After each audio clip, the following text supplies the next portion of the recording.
Bonjour à tous, c'est Fast Aviation. Aujourd'hui, on va vous présenter l'Ouragan. Allez, c'est parti!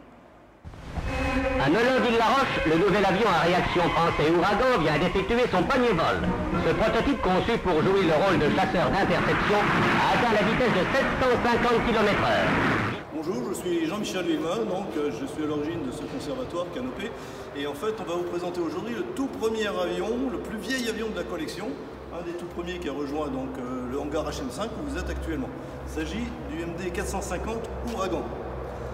Alors le MD 450 Ouragan, c'est en fait le premier chasseur à réaction français construit en série après la dernière guerre. Il faut savoir que les Allemands avaient déjà des avions à réaction pendant la dernière guerre et il a fallu que l'industrie, à la fin de la guerre, il a fallu que l'industrie française se relance. Donc on a eu une politique des prototypes. C'est vrai que moult avions sont sortis. Je ne veux pas parler du Gloduc, du Griffon, du Trident, du Triton et ainsi de suite. Mais le seul à être sorti en série à cette époque-là, c'est l'Ouragan que vous voyez ici. Donc cet Ouragan, c'est un avion de chez M. Marcel Dassault. Un avion en fait très classique. Il ressemble étrangement à un avion de la dernière guerre avec ses ailes droites. La seule avancée technologique, c'est effectivement qu'il est équipé d'un réacteur. Ce réacteur donc, est peut-être visible si l'on démonte le croupion de cet avion. C'est un avion, comme je le disais, très classique, avec un train d'atterrissage assez court quand même, comme vous le voyez.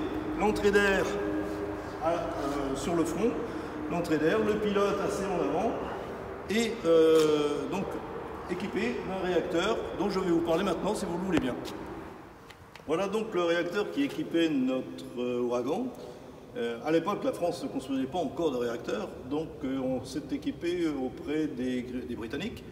C'est un réacteur construit par Rolls-Royce, c'est un Nene, et ce moteur a été en fait construit sous licence en France après. Nene, c'est un nom anglais, c'est un fleuve anglais en fait, parce que certains aiment bien savoir d'où viennent l'origine des noms. Il est équipé d'un compresseur centrifuge à 9 chambres, que vous voyez ici. Là. Il a une puissance de pratiquement 2300 kgp et il tourne à 12 000 tours minute. Donc il a une longueur d'à peu près 2,40 m. Et il a équipé de très nombreux avions à l'époque. Il a même été vendu sous licence à la Russie, enfin l'URSS à l'époque, et a équipé le MiG-15 par exemple, ce qui paraît curieux. Et les Russes et les Soviétiques ensuite ont évidemment développé ce réacteur de leur côté. Le réacteur dont on vient de parler, en fait, il était monté dans l'avion à ce niveau-là. Donc il y a toute cette partie du fuselage qui pouvait se démonter pour pouvoir avoir accès au réacteur, pour l'entretien, la réparation, voire l'échange éventuellement.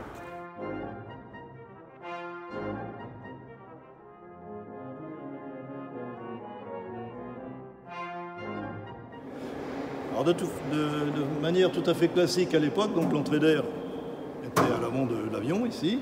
Ensuite, vous aviez ici 4 canons Hispano-Suiza de 20 mm.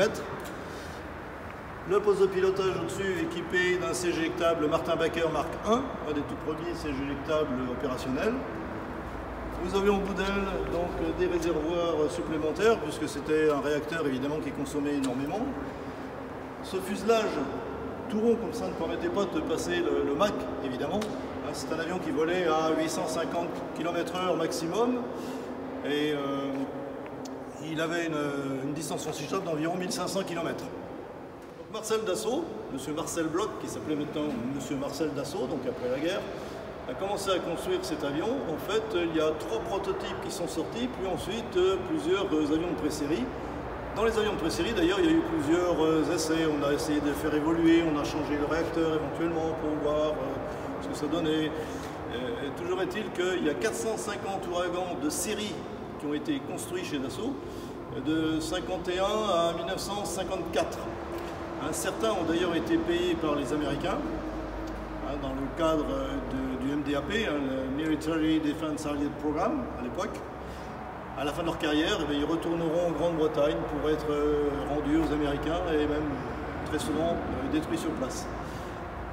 Il y a deux pays qui ont acheté cet avion aussi, parce qu'on pourrait dire que c'est le premier avion de chasse à réaction français, donc il ne devait pas être terrible, bien sûr, puisqu'on l'a exporté en Inde, où on l'a appelé Tufani, Tufani c'est le typhon en fait, et on l'a exporté aussi en Israël. Et pour dire que c'était un avion quand même très costaud, c'est qu'Israël a même revendu cet avion ensuite à des pays, à un pays d'Amérique du Sud. Voilà. Autrement, en France, il a servi dans plusieurs escadres, évidemment. Il a servi à la première escadre, à la 12e escadre, pardon, à Cambrai, à la 2e escadre à Dijon, à la 4e escadre à Bremgarten, par exemple. Et il a fini comme beaucoup d'avions, c'est-à-dire soit dans les écoles techniques, comme à Rochefort, par exemple, soit même, hélas, sur des champs de tir. Certains ont été sauvegardés, comme celui-ci, qui est maintenant exposé à Canopée. Alors notre avion, en fait, c'est un avion qui a servi donc l'escadron Alsace 3-2, deuxième escadre de chasse donc. Et puis il a très vite été, il n'a pas servi très longtemps en fait dans l'armée de l'air. Il a été ensuite stocké à Châteaudun. Il s'est retrouvé à Nîmes comme pot de fleurs, c'est-à-dire sur la pelouse. Et quand la base de Nîmes a été fermée, eh bien, on l'a retrouvé ici pour le sauvegarder. Il était tout d'abord sur les pelouses et maintenant il est sauvegardé à Canopée. J'espère que cette vidéo sur l'ouragan vous aura plu.